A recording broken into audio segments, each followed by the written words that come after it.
ගොඩක් සාදරයෙන් පිළිගන්නවා. අදත් මගේ channel එකත් එක්ක එකතු වෙලා ඉන්න ඔයගොල්ලෝ හැමදෙනෙක්ම.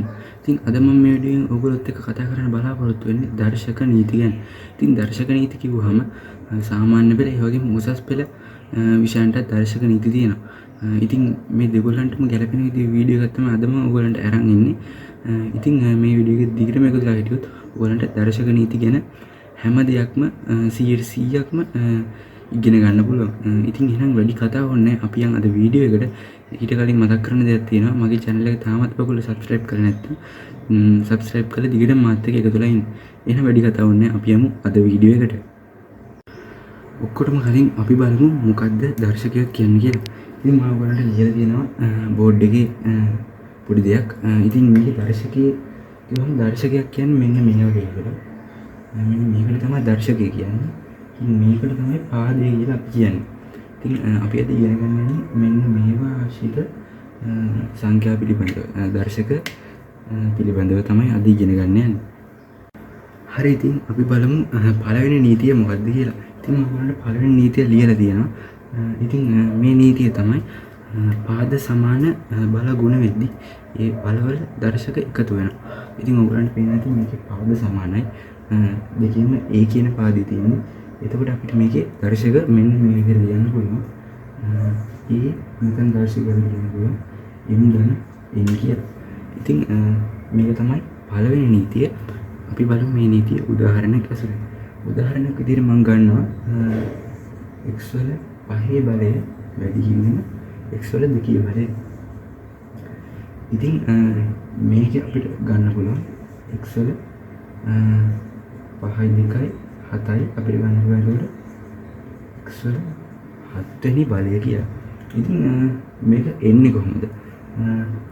මම මේක තවදුරටත් ඔයගොල්ලන්ට පැහැදිලි වෙන විදිහට පෙන්නන්න. ඉතින් ඔයගොල්ලන්ට පේනවා මෙතන x වල 5 බලයක් තියෙනවා. ඒ කියන්නේ x මෙන්න මේ විදිහට 5 පාරක් ගුණ වෙලා තියෙනවා. 1 2 3 4 5.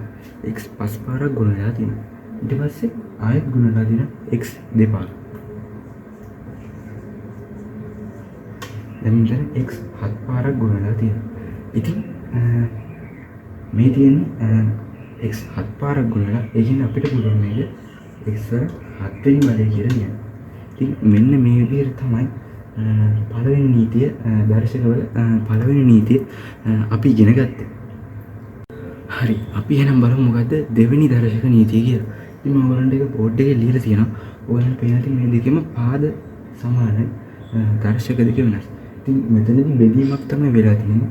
ඉතින් මේ නීතිය වචනෙන් කිව්වොත් පාද සමාන බල දෙකක් බෙදෙද්දී ඒවයි දර්ශක අඩුවීමක් තමයි මෙතනදී වෙන්නේ. ඉතින් අපිට මේකේ උත්තරය ගන්න පුළුවන් මෙන්න මේ විදිහට. ඒ කියලා අපිට මේ දර්ශක දෙක අඩු කරන්න පුළුවන්. m ඍණ n කියලා. ඉතින් මේකට මම උදාහරණයක් ඇසුරින් ඔයගලන්ට පැහැදිලි කරන්න. අපි මේකට ගමු x වල 5 බලය. කලින් උදාහරණයක් අපි ගමු x වල 5 බලය ඉදිරි x වල දෙවෙනි බලය. ඉතින් මේක අපිට ගන්න පුළුවන් x වල 5 ඍණ 2 කියලා. ඒ කියන්නේ x වල ගණනය. x වල 3 බලය. ඉතින් මම මේක ඔයගලන්ට තවත් විදිහකට පැහැදිලි කරලා පෙන්නන්නම්. මෙතන තියෙන x 5 පාරක් ගුණ වෙනවා. එතකොට අපිට මේ විදිහට x 5 පාරක් ගුණ කරලා ලියන්න පුළුවන්. මෙතන x 5 පාරක් තියෙනවා. ඊළඟට තියෙන්නේ බෙදීම. x වර්ගයෙන් මේක බෙදලා තියෙන්නේ. මම මේක x වර්ගයෙන් බෙදනවා. දැන් මෙන්න මේ විදිහට අපිට x වර්ගයක් උඩිනුත් යටිනුත් අයින් කරන්න පුළුවන්. ඒකෝර අපිට ඉතුරු වෙනවා මෙන්න මේ විදිහට x ඝනයක්. ඉතින් ඔන්න ඔක තමයි දෙවෙනි දර්ශක නීතිය වෙන්නේ. හරි අපි බලමු මොකද්ද තුන්වෙනි දර්ශක නීතිය කියලා. ඉතින් මේ දර්ශක නීතිය නම් ගොඩක් කට්ටිය දන්න දර්ශක නීතියක්. මේක වචනෙන් කිව්වොත් බලයක බලයක් ගුණ වෙනවා. ඉතින් මේක ගොඩක් කට්ටිය දන්න නීතියක්. ඒ m වලින් ඒ වල m වෙනි බලය n වලින් ගුණ වෙලා තියෙනවා. ඉතින් මම මේකත් උදාහරණයක් ඔයගලන්ට පෙන්නන්නම්. මම ගන්න x වල වර්ගය x වල වර්ගයේ තුන්වෙනි බලය. ඉතින් මේක අපිට ලියන්න පුළුවන් x වල දෙවරක් 3 කියන්නේ x වල 6 වෙනි බලය කියලා. ඉතින් මේ ගොඩක් කට්ටිය දන්න ලේසි දර්ශක නීතිය. හරි අපි බලමු මොකද්ද හතරවෙනි දර්ශක නීතිය කියලා. ඉතින් මම බලන්න හතරවෙනි දර්ශක නීතිය බෝඩ් එකේ ලියලා තියෙනවා. මෙතන තියෙන්නේ AB ගුණිතයේ m බලය.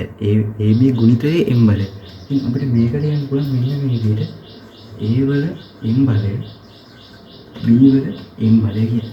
කියන්නේ මෙන්න මේ දර්ශකයේ මේ දෙකටම අපිට මෙන්න මේ විදිහට ලියන්න පුළුවන්. මේක උදාහරණයක් වලට පෙන්නන්න.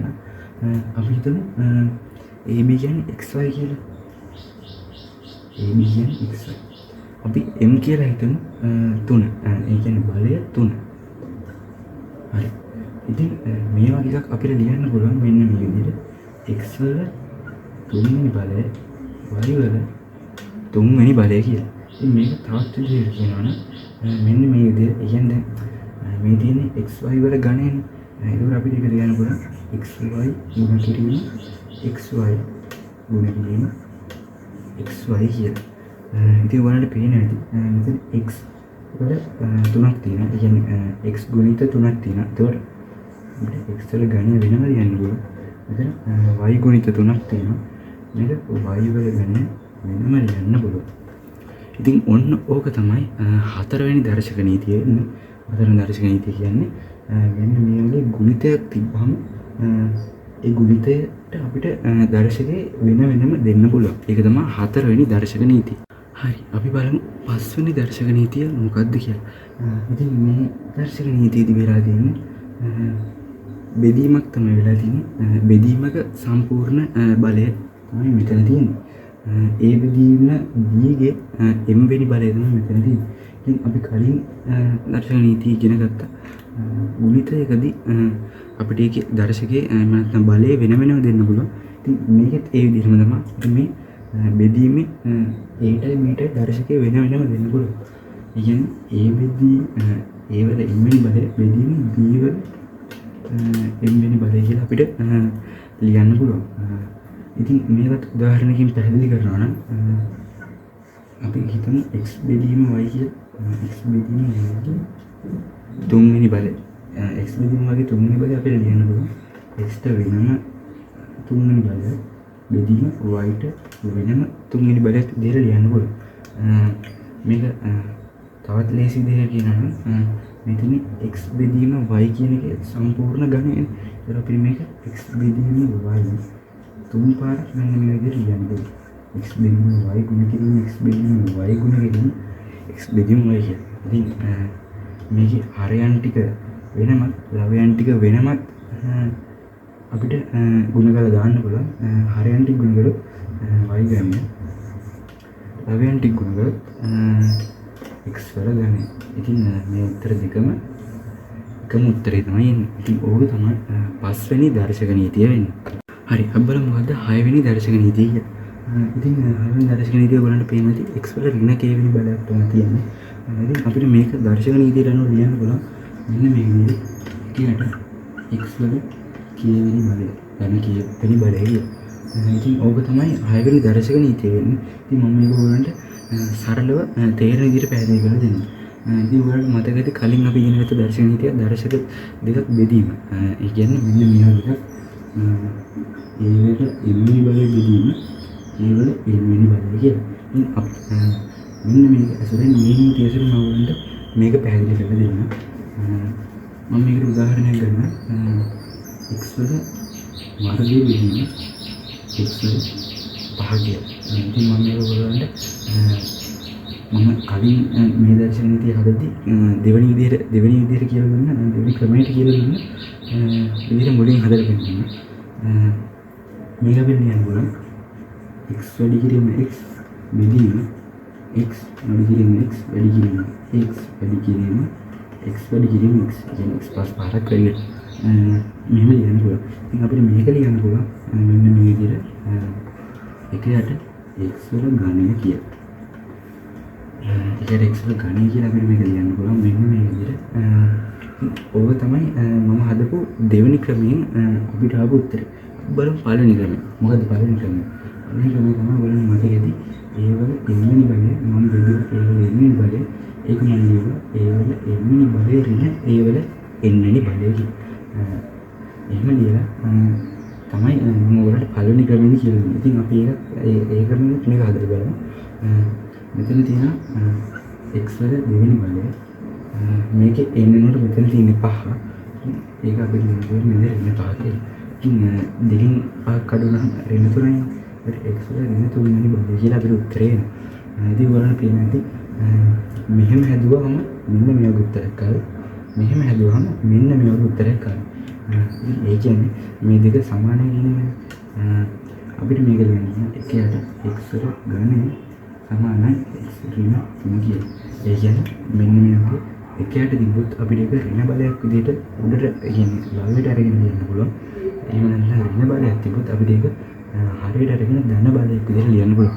ඕක තමයි සරලව 6 වෙනි දර්ශක නීතියෙන් අපිට ඉගෙන ගන්න තියෙන්නේ. හරි අපි බලමු 7 වෙනි දර්ශක නීතිය මොකක්ද කියලා. ඉතින් 7 වෙනි දර්ශක නීතිය තමයි මෙන්න මේ බිඳුවේ බලය.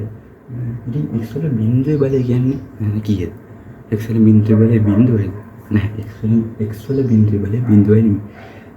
ඕනම සංඛ්‍යාවක බිඳුවේ බලය 1යි. කියන්නේ 5 බිඳුවේ බලය 1යි 100 බිඳුවේ බලය 1යි x ගෙනෙමින් ඕනම සංඛ්‍යාවක බිඳුවේ බලය 1යි. ඉතින් මම ඔයගලන්ට පැහැදිලි කරලා දෙන්න කොහොමද මේක වෙන්නේ කියලා.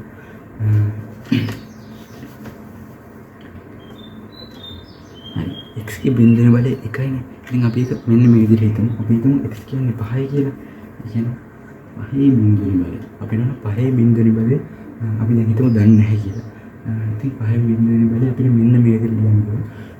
ඔයගලන්ට පේන ඇති මේක සාමාන්‍ය දෙයක් නෙවෙයි. يعني 5 බෙදීම 5 කියලා ලියුවොත් අපිට උත්තරේ කී දෙන්නේ? 5 බෙදීම 5 කියන්නේ 1යිනේ. 5ට 5 1යි. 5ට 5 1යි. 5 බෙදීම 5 1යි. ඉතින් මේක සාමාන්‍ය විදිහට ලියුවොත්. ඉතින් අපිට මේක දර්ශකාකාරයෙන් ලියන්න බෑ. මේ තියෙන 5 පළවෙනි බලයනේ. මේ තියෙන 5 පළවෙනි බලය. ඉතින් අපිට ඔක මේ විදිහට ලියන්න පුළුවන්. 5 පළවෙනි බලය ඍණ මේ එකනේ ඍණ 1. 5 පළවෙනි බලය ඍණ ආයෙත් පළවෙනි බලය. එතකොට 5 මෙතන එකෙන් එකක් අඩු නම් බිඳුව. දැන් ඔයාලට පේන ඇති මේ තියෙන්නේ 5 5න් බෙදලා මේ තියෙන්නේ දර්ශකාකාරයට 5 5න් බෙදලා තමයි. ඒක ඔයාලට එතකොට අපිට ගත හැකි මෙන්න මේ විදිහට 5 බිඳුවෙනි බලය සමානයි 1යි. ඉතින් ওই විදිහට තමයි ඕන මේක 100 වුණා 100 පළවෙනි බලය බෙදීම 100 පළවෙනි බලය සමානයි 100 100 1යි පළවෙනි බලය 1යි. ඒක දර්ශක දීලා හදගන්න 100 පළවෙනි බලය ඍණ 1 කියන්නේ 100 බිඳුවෙනි බලය. කියන්නේ 100 බිඳුවෙනි බලය සමානයි 1යි. ඕනම බිඳුවෙනි බලය 1 වෙන්නේ මෙන්න මේ විදිහට. හැබැයි ඔයගොල්ලන්ට ප්‍රශ්නයක් ඇති මෙන්න මේ විදිහට. කොහොමද? බිඳුවෙනි බලය කියන්නේ මොකක්ද? ඇත්තටම බිඳුවෙනි බලය අර්ථ දක්වන්නේ නැහැ. බිඳුවෙනි බලයක් නැහැ කියන එක තමයි අපිට දැනට ඉගෙන ගන්න තියෙන්නේ. ඒ ලෙවල් වල නම් ටිකක් ඉස්සරහට යද්දී කියන්නේ ඒ ලෙවල් වල අන්තිම හරියට යද්දී මේ බිඳුවෙනි බලය අර්ථ දක්වනවා. ඉතින් ඔයාලන්ට දැනට මේ බිඳුවෙනි බලය කියන්නේ මොකක්ද කියලා දැනගන්න ඕනේ. සාමාන්‍ය පෙළ ළමෙක් නම් කොහොමත් බිඳුවෙනි බලය ගැන ඉගෙන ගන්න ඕනේ නැහැ. ඒ ලෙවල් කෙනෙක් නම් එයාට අනිවාර්යෙන් බිඳුවෙනි බලය ඉගෙන ගන්න පුළුවන් ඉස්සරහට. අපි බලමු ඊළඟ දර්ශක නීතිය. ඉතින් ඔයාලට පොඩ්ඩක් ලියලා තියෙන ඊළඟ දර්ශක නීතිය. ඉතින් මේක දැක්කොත් සමහරක් කඩේට බයත් හිතේ. ඇත්තටම මේ සංකේත වලට බය වෙන්න කොහෙත්ම උවමනාවක් නැහැ. ඔයාලට මේක ලේසිම විදිහට කියලා දෙන්න. මෙතන ඇත්තටම කිව්වොත් දෙයක් නැහැ. ඔයාලා දන්න දෙයක් තමයි ඇත්තටම තියෙන්නේ.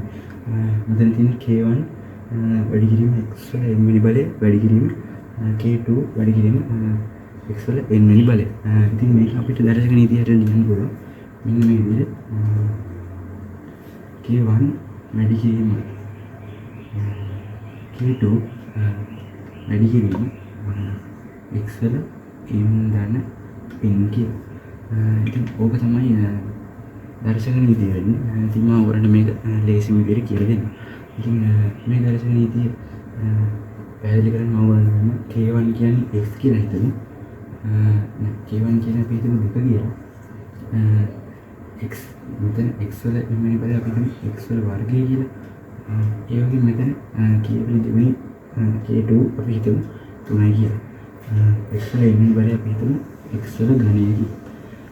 ඉතින් ඕක තමයි ඇත්තටම දර්ශක නීතිය ඔයගොල්ලන්ට හිණත්තේ මේ දර්ශක නීති දැක්කම මේකේ ඇත්තටම කිව්වොත් දෙයක් නැහැ.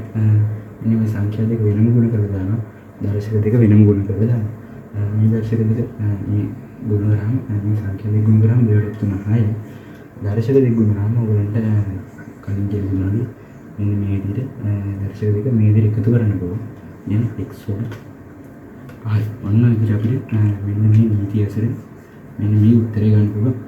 ඉතින් මෙන්න මේ වගේ සංකේතවලට බය වෙන්නේ නැතුව මෙන්න මේ උදාහරණයක් ඇසුරෙන් ඔයගොල්ලන්ට මේක ලේසි විදිහට ඔන්න විදිහටම කියලා දුන්නේ. හරි. අපි බලමු නවවෙනි දර්ශක නීතිය මොකක්ද කියලා. නවවෙනි දර්ශක නීතිය තමයි මේ ඔයගොල්ලන්ට පේන්න තියෙන්නේ. කලින් දර්ශක නීතිය ගුණ කිරීම මේ තියෙන්නේ ඒකම බෙදීම. ඉතින් ඔයගොල්ලන්ට පේනද k1 වැඩි කිරීම x වල n බෙදීම k2 වැඩි කිරීම x වල n කියලා. ඉතින් මේක දර්ශක නීතිය හැටියට ලියනවා. අපිට මේ දර්ශක නීතිය හැටියට මේක ලියන්න පුළුවන්. k1 බෙදීම k2 මේක x වල m ඍණ n කියලා. මේක ඔයගොල්ලන්ට උදාහරණයක් කියලා දෙනවා නම් අපි හිතමු k1 කියන්නේ 10යි කියලා. k1 කියන්නේ 10යි. ඊට පස්සේ අපි හිතමු xm කියන්නේ x වල වර්ගය කියලා. x වල වර්ගය බෙදීම k2 කියන්නේ 5යි කියලා හිතමු. xn කියන්නේ x වල ඝනය. මේක ලේසියෙන් මේක හිතමුකෝ x වල 5 කියලා. දැන් ඔයගොල්ලෝ මේක සුළු කරන්න. ඉතින් කලින් සංඛ්‍යා වෙනම ඉලක්කම වෙනම සුළු වෙනවා. බල ටික වෙනම සුළු වෙනවා. මේක අපිට කියනවා 10ට 5 2යි. මෙන්න මේ 10ට 5 2යි. මෙන්න මේ විදිහට දෙක මෙතන අපි දෙනවා x වල 5 ඍණ 3 කියන්නේ x වල වර්ගය. ඔන්න ඒකට මේක තමයි මේකේ උත්තරේ වෙන්නේ. ඉතින් ඕක තමයි නවවෙනි දර්ශක නීතියෙන් අපිට ඉගෙන ගන්න දෙන්නේ. ඇත්තටම මෙන්න මේ සංකේත වලට බය වෙන කිසිම මනාවක් නැහැ. මෙන්න මේකේ පොඩි දෙයක් තමයි මෙන්න මේ දර්ශක නීතිය තිබ්බේ. ඉතින් මේක තමයි නවවෙනි දර්ශක නීතියෙන් අපිට ඉගෙන ගන්න තියෙන්නේ. හරි. අපි බලමු අන්තිම දර්ශක නීතිය මොකක්ද කියලා. ඉතින් අන්තිම දර්ශක නීතිය තමයි මෙන්න මේ වගේ මූලයක් එන්නේ දර්ශක නීතිය. මේ දෙන්නේ කේවල x වෙනි මූලය. ඉතින් මේක කොහොමද උත්තර ගන්නේ? මේකට කලින් මම ඔයගලන්ට පොඩි දෙයක් මතක් කරන්න. ඔයගලන්ට මතක ඇති වර්ගමූලය. අපි හිතමු 4 වර්ගමූලය කියලා. 4 වර්ගමූලය කියන්නේ ඇත්තටම වර්ගමූලය කියන්නේ භාගි බලයනේ. කියන්නේ මේක අපිට කියන්න පුළුවන් 4 භාගි බලය කියලා. ඇත්තටම 4 කියන්නේ දෙකේ දෙවෙනි බලය. දෙකේ දෙවෙනි බලයේ වර්ග භාගි බලය කියන්නේ මෙතන තියෙන බලයක බලය. මේ දෙක දෙක කියලා අන්තිමට 2යි කියලා. 4 වර්ගමූලය 2යි. කියන්නේ වර්ගමූලය කියන්නේ භාගි බලය. මෙතන ඇත්තටම දෙක තියෙන්නේ. ඒක අපිට පේන්නේ නැහැ. ඒක දාන්නේ අපි සාමාන්‍ය වර්ගමූලයෙන්. ඉතින් මේ තියෙන මේ භාගි බලය ඒකම තමයි මෙතන තියෙන්නේ. මේක ඔයගලන්ට ගත හැකි මෙන්න මේ විදිහට. x වල k මූලය කියන්නේ මෙන්න මේ x වල එකකට k බලය කියලා ලියන්න පුළුවන්. මේකටම අදාළ උදාහරණයක් තමයි මේ තියෙන්නේ. ඉතින් මම ඔයගලන්ට මේක තව උදාහරණකින් පෙන්නන්න. අපි හිතමු 8 තුන් මූලය කියලා ඝන මූලය කියලා. ඉතින් 8 ඝන මූලය වගේ මෙන්න මෙහෙම. මෙන්න මේ විදිහට ඝන මූලය කියන්නේ 1 8 3 බලය කියන්නේ x වල k මූලය කියන්නේ x වල 1 8 3 k වල බලන්නේ. ඒක 8 ඝන මූලය කියන්නේ 8 1 8 3 බලය. ඉතින් 8 1 8 3 බලය කියන්නේ 8 කියන්නේ දෙකේ ඝනය. දෙකේ ඝනය කියන්නේ දෙවරක් දෙක දෙක තුන් පාර ගුණාම 8යි. ඒ කියන්නේ දෙකේ තුන්වෙනි බලය කියන්නේ දෙකේ ඝනය තමයි 8 කියන්නේ. දෙකේ ඝනය ගුණ කිරීම 1 8 3. ඉතින් මෙතන 3 කැපිලා අපිට නම් උත්තරේ ඒකයි කියන්නේ. හරි. ඉතින් ඔයගලන්ට කියන තවත් දෙයක් තියෙනවා. ඒ තමයි අද මම මේ කියලා දුන්නු දර්ශක නීති වලින් හදපු ගණන් ටිකක් මම ඕගොල්ලන්ට දීලා තියෙනවා මගේ Telegram channel එකට add වුණොත් ඕගොල්ලන්ට පුළුවන් මේ PDF එක ගන්න. ඒ ගණන් ටික වගේම උත්තරත් තියෙනවා ඒ ගණන් ටිකේ. ඉතින් මගේ channel එක description එකට ගිහින් මගේ Telegram channel එකේ link එකෙන් channel එකට join වෙන්න. join වුණාට පස්සේ ඔයාලට කෙලින්ම PDF එක download කරගන්න පුළුවන්. ඒකේ උත්තරත් එක්කම. ඉතින් ඒක download කරලා ඔයගොල්ලන්ගේ දර්ශක දැනුම වැඩි කරගන්න කියලා මම ඔයගොල්ලන්ට ආරාධනා කරනවා. හරි ඉතින් ඔය ටික තමයි සාමාන්‍යයෙන් ඒ level වගේම ඔයගොල්ලෝ ඉගෙන ගන්න කෙනෙක් දැනගන්න ඕන දර්ශක නීති ටික. ඉතින් මම හිතනවා ඔයගොල්ලන්ට මේ වීඩියෝ ගොඩක් වැදගත් වෙන්න කියලා. ඉතින් මම හිතනවා ඔයගොල්ලන්ට තේරෙන්න උගන්නන්න පුළුවන් වුණා කියලා. ඒ වගේ මේ වීඩියෝ එක ගැන අදහස් පල්ලෙන් කමෙන්ට් කරන්න. තවත් මේ වගේ වීඩියෝ බලන්න මාත් එක්ක දිගටම එකතු වෙලා ඉන්න. මම ඉස්සරහට මේ වගේ වැදගත් වීඩියෝ කරන්න බලාපොරොත්තු වෙනවා. ඉතින් එහෙනම් මගේ channel එක subscribe කරලා දිගටම මාත් එක්ක එකතු වෙලා ඉන්න. එහෙනම් තවත් වීඩියෝ ගහන්න මම සමු ගන්නවා. ඔයගොල්ලන්ට සුබ දවසක්.